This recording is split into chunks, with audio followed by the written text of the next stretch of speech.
இன்று செப்டம்பர் மாதம் 3ஆம் தேதி 2024ஆம் ஆண்டு செவ்வாய்க்கிழமை. தலைப்புச் செய்திகள். ஒன்டாரியோ மிட்லாண்ட் பகுதியில் இடம்பெற்ற தீ விபத்து சம்பவம் ஒன்றில் ஒருவர் உயிரிழந்துள்ளார். தமிழ் பொது வேட்பாளரின் தேர்தல் விஞ்ஞாபனம் இன்று யாழ்ப்பாணத்தில் வெளியிடப்பட்டுள்ளது.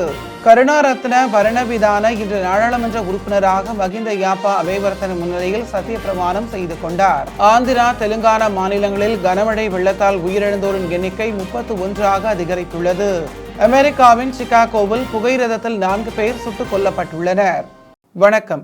புதிய தாராளமயமாக்கப்பட்ட விதிகளின் கீழ் ஒன்டாரியோ முழுவதும் உள்ள 4000க்கும் மேற்பட்ட கன்வீனியன்ஸ் கடைகளுக்கு மது விற்பனை செய்ய உரிமம் வழங்கப்பட்டுள்ளது. ஒன்டாரியோவின் ஆல்கஹால் அண்ட் கேமிங் கமிஷன் இந்த தகவலை வெளியிட்டுள்ளது. வரும் வியாழன் முதல் பியர், வைன், காக்டெயில்ஸ் விற்க அனுமதிக்கப்படுவதற்கு முன்னதாக இதுபோன்ற 4146 உரிமங்களுக்கு ஒப்புதல் அளித்துள்ளது. மதுபான விற்பனையின் விரிவாக்கம் 2018 தேர்தலின் போது முதல்வர் டக்ஃபோர்ட் அளித்த உறுதிமொழியை நிறைவேற்றுகிறது. ஒன்டாரியோ மாகாணத்தில் பாடசாலைகளின் வகுப்பறைகளில் கையடக்க தொலைபேசியை பயன்படுத்துவதற்கு தடை விதிக்கப்பட்டுள்ளதாக தெரிவிக்கப்படுகின்றது. இன்று பாடசாலைகள் ஆரம்பமாகின்ற நிலையில் புதிய தவணை முதல் இந்த தடை நடைமுறைப்படுத்தப்படும் என அறிவிக்கப்பட்டுள்ளது. ஒன்டாரியோ மாகாணத்தின் புதிய கல்வி அமைச்சர் ஜில் டன்லோப் இந்த விடயத்தை அறிவித்துள்ளார். வகுப்பறைகளில் கையடக்க தொலைபேசி பயன்படுத்துவது தடை செய்யப்படுவது தொடர்பில் பெற்றோரையும் மாணவர்களையும் தெளிவூட்டி உள்ளதாகவும் கல்வி அமைச்சர் தெரிவித்துள்ளார். இந்நிலையில் பாலர் வகுப்பு முதல் தரம் 6 வரையிலான மாணவர்கள் தங்களது வகுப்பறை கற்றல் நடவடிக்கைகளின் போது கையடக்க தொலைபேசிகளை பயன்படுத்த முடியாது என அறிவிக்கப்பட்டுள்ளது. மிட்லாண்ட் பகுதியில் இடம்பெற்ற தீ விபத்து சம்பவம் ஒன்றில் ஒருவர் உயிரிழந்துள்ளார். 39 வயதான நபர் ஒருவரை இவ்வாறு தீ விபத்து சம்பவத்தில் உயிரிழந்துள்ளார். கடந்த ஞாயிற்றுக்கிழமை காலை 6:30 மணியளவில் வீடு ஒன்றில் தீப்பிடித்துள்ளதாக கிடைக்கப்பெற்ற தகவலின் அடிப்படையில் மாகாண போலீசார் சம்பவ இடத்துக்கு சென்றனர். இந்த தீ விபத்து ஏற்பட்ட வீட்டின் ஒரு பகுதியில் நபர் ஒருவர் வீழ்ந்து கிடந்ததாகவும் அவரை வைத்தியசாலையில் அனுமதித்ததாகவும் போலீசார் தெரிவிக்கின்றனர். எவ்வாறெனினும் குறித்த நபர் சிகிச்சை பலனின்றி உயிரிழந்துள்ளார். உயிரிழந்தவர்களின் பெயர் விவரங்கள் இன்னும் வெளியிடப்படவில்லை. மிசிசாகாவில் இடம்பெற்ற துப்பாக்கி சூட்டு சம்பவத்தின் போது 3 பேர் காயமடைந்தனர். இந்த சம்பவத்தின் போது ஒருவர் கத்தி குத்து தாக்குதலுக்கும் இலக்காகியுள்ளார். டோம்கின் ரோட் அண்ட் மத்திசன் போலிவார்ட் சந்திப்புக்கு அருகில் இடம்பெற்ற சம்பவம் தொடர்பாக சந்தேக நபர்கள் யாரும் இன்னமும் அடையாளம் காட்டப்படவில்லை. இதேவேளை நேற்று Ellington avenue western times road பகுதியில் காலை 6:30 மணியளவில் ஒருவர் சுட்டுக் கொல்லப்பட்டார். இது டொரண்டோ பகுதியில் இந்த வருடத்தில் இடம்பெற்ற 57வது கொலையாகும்.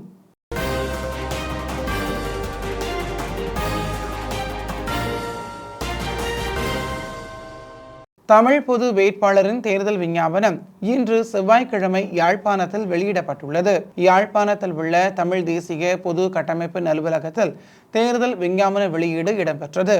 தென்னிலங்கை வேட்பாளர்களை நிராகரித்து தமிழ் பொது வேட்பாளர்கள் ஊடாக தமிழர்கள் தேர்தலை எதிர்கொள்வதற்கான அவசியம், புறநிலை, முக்கியத்துவம் என்பனவற்றையும் தமிழர்கள் தேசமாக தமது நிலைப்பாட்டினை அரசியல் தீர்வு உள்ளிட்ட விடயங்களில் ஆணித்தரமாக வெளிப்படுத்தும் வகையில் தமிழ் பொது வேட்பாளராக நாடாளுமன்ற உறுப்பினர் ப. அரியநேந்திரன் தமிழ் தேசிய பொது கட்டமைப்பினரால் ஜனாதிபதி வேட்பாளராக களமிறக்கப்பட்டுள்ளார். இந்நிலையில் தமிழ் பொது வேட்பாளரின் தேர்தல் விஞ்ஞாபனம் இன்று வெளியிடப்பட்டுள்ளது. பொதுமக்களின் பாதுகாப்பிற்காக நாடு முழுவதும் உள்ள ஆயுதப்படைகளை வரவழைக்குமாறு ஜனாதிபதி உத்தரவு பிறப்பித்துள்ளதாக சபாநாயகர் மகிந்த யாப்பா அபேவர்த்தன இன்று நாடாளுமன்றத்தில் தெரிவித்துள்ளார். 40வது அதிகாரமாக இருந்த பொது பாதுகாப்பு சட்டத்தின் 12வது பிரிவின் மூலம் வழங்கப்பட்ட அதிகாரங்களுக்கு அமைய சபாநாயகர் இந்த உத்தரவை பிறப்பித்துள்ளார். கருணாரத்ன பரணவிதான இன்று நாடாளுமன்ற உறுப்பினராக மகிந்த யாப்பா அபேவர்த்தன முன்னிலையில் சத்தியப்பிரமாணம் செய்து கொண்டார். தலதா அத்துக்கோருள ராஜினாமா செய்ததால் அந்த நாடாளுமன்ற உறுப்பினர் பதவி வெற்றிடமாக இருந்தது. கருணாரத்ன பரணவிதான 2015ஆம் ஆண்டு நல்லாட்சி அரசாங்கத்தின் போது பாராளுமன்ற மறுசீரமைப்பு மற்றும் ஊடகத்துறை பிரதி அமைச்சராகவும் பணியாற்றியுள்ளார் என்பது குறிப்பிடத்தக்கது. இலங்கை போலீசின் 158வது ஆண்டு நிறைவு தினம் இன்று கொண்டாடப்படுகிறது. ஆண்டு நிறைவை முன்னிட்டு சமய சடங்குகள் மற்றும் சமூக நடவடிக்கைகளின் சில செயற்படுத்தப்பட்டுள்ளதாக போலீஸ் ஊடக பேச்சாளர் பிரதி போலீஸ் மா அதிபர் நிகால் தல்துவ தெரிவித்தார்.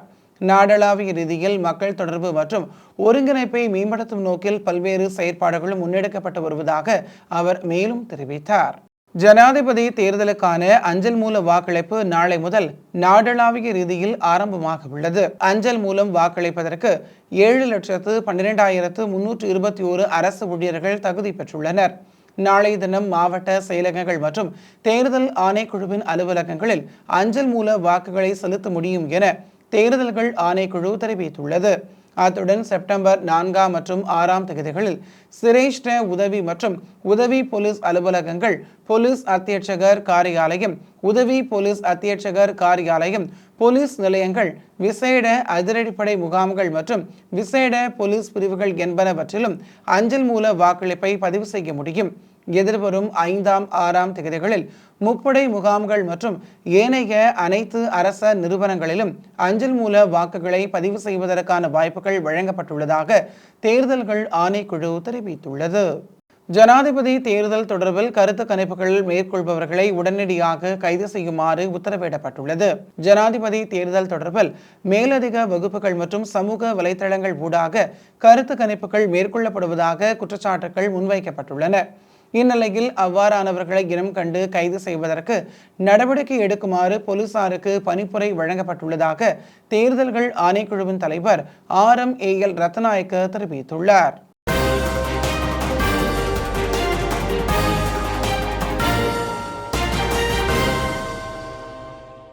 ஆந்திரா, தெலுங்கானா மாநிலங்களில் கனமழை வெள்ளத்தால் உயிரிழந்தோரின் எண்ணிக்கை 31ஆக அதிகரித்துள்ளது.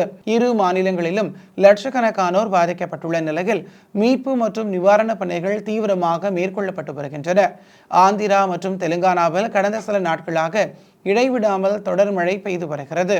இதனால் குடியிருப்புகளில் வெள்ளம் சூழ்ந்து காட்டாற்று வெள்ளம் போல மழை நீர் பாய்ந்து ஓடுகிறது. ஆந்திராவில் NTR, கிருஷ்ணா, குண்டூர் உள்ளிட்ட பல மாவட்டங்கள் வெள்ளத்தில் மூழ்கியுள்ளன. கடந்த 3 நாட்களாக ஆந்திராவில் பெய்த வரலாறு காணாத மழை மற்றும் வெள்ளத்தால் கிட்டத்தட்ட 4.5 லட்சம் மக்கள் பாதிக்கப்பட்டுள்ளனர். பல கிராமங்கள் முற்றிலுமாக சேதமடைந்துள்ளன. பல இடங்களில் தண்டவாளங்கள் வெள்ளத்தில் மூழ்கியுள்ளன. 2 நாள் பயணமாக பிரதமர் நரேந்திர மோடி புருனை தருசலாமுக்கு செல்கிறார். இந்த பயணம் இந்தியாவுக்கும் புருனை தருசலாமுக்கும் இடையிலான அரசுசார் உறவுகள் ஆரம்பமாகி 40 ஆண்டுகளை குறிக்கும் வகையில் அமையவிருக்கிறது. இந்தியாவுக்கும் புருனை தருசலாமுக்கும் இடையிலான அரசுசார் உறவுகள் மே 10, 1984 நிறுவப்பட்டன. நடப்பாண்டு இரு நாடுகளின் அரசுசார் உறவுகளின் 40வது ஆண்டு நிறைவை குறிக்கிறது. கலாச்சார தொடர்புகளின் அடிப்படையில் இந்தியாவும் இந்த நாடும் இணக்கமான மற்றும் நட்புறவுகளை பேணி வருகின்றன.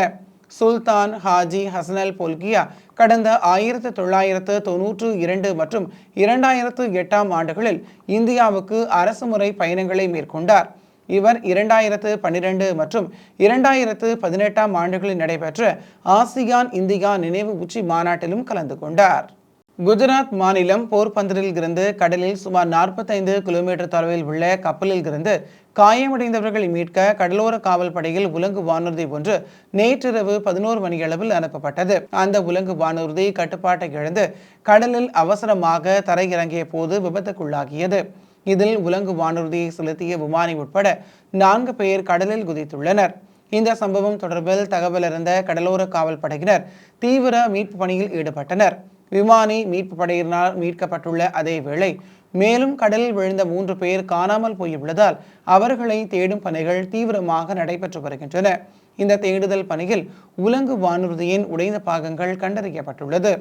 இந்திய கடலோர காவல் படையின் இந்த லகு ரக உலங்கு வானூர்தி குஜராத் வெள்ளத்தின் போது சிறப்பாக செயல்பட்டது என்பது குறிப்பிடத்தக்கது. கொல்கத்தா ஆர்ஜிகர் மருத்துவக் கல்லூரி மருத்துவமனையின் முன்னாள் முதல்வர் சந்தீப் கோஷை இந்திய மத்திய புலனாய்வு துறையினர் கைது செய்துள்ளனர். மருத்துவமனையில் பெண் மருத்துவர் பாலியல் வன்கொடுமைக்கு உட்படுத்தப்பட்டு படுகொலை செய்யப்பட்டார். இந்த வழக்கில் மருத்துவக் கல்லூரியின் முன்னாள் முதல்வர் சந்தீப் கோஷிடம் அதிகாரிகள் விசாரணை நடத்தி வந்தனர்.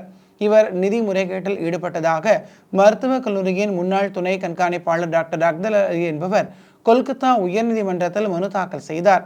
அதில் சந்தீப் கோஷ் கேட்பாரற்ற சடலங்களை சட்டவிரோதமாக பயன்படுத்தியது, பயோமெடிக்கல் கழிவுகளை சட்டவிரோதமாக விற்பனை செய்தது, மருந்து மற்றும் மருத்துவ உபகரணங்களை விநியோகிக்கும் நிறுவனங்களிடம் தரகு கூலி பெற்றது போன்ற முறைகேடுகளில் ஈடுபட்டார் என குற்றம் சாட்டியிருந்தார்.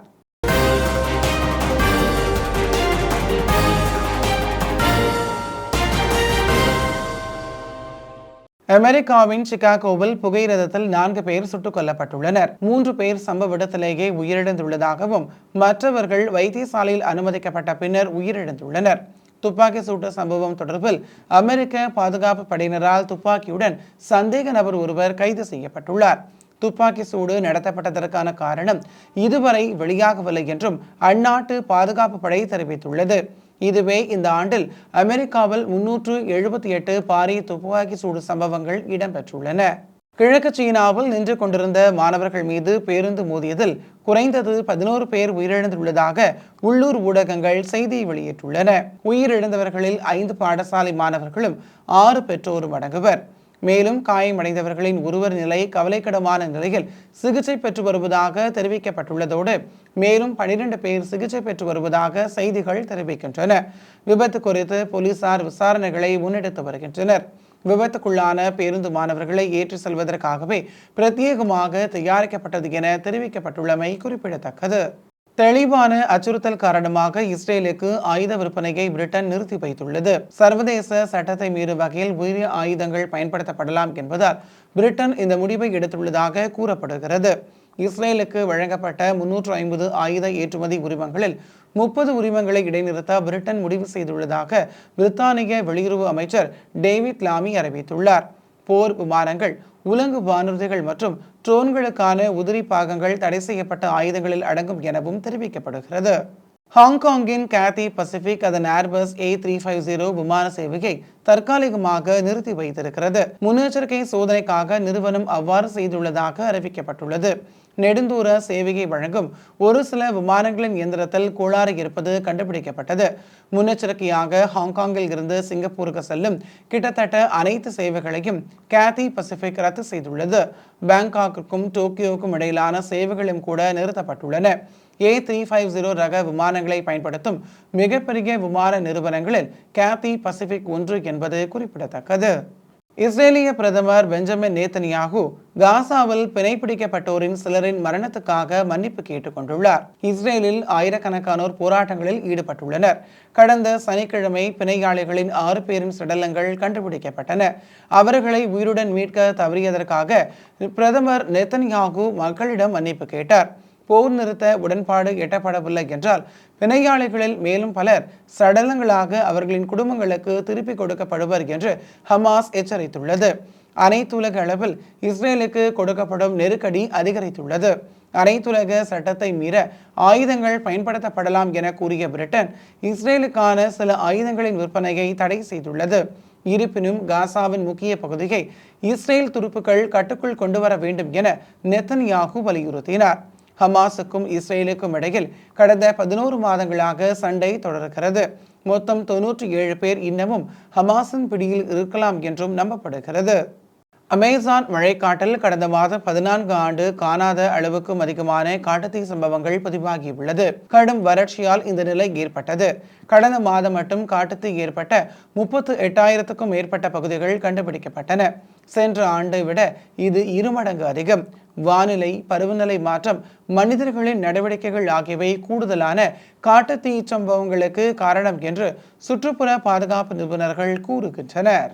இத்துடன் டிவி ஐ இன்றைய செய்திகள் நிறைவடைகின்றன. நன்றி, வணக்கம்.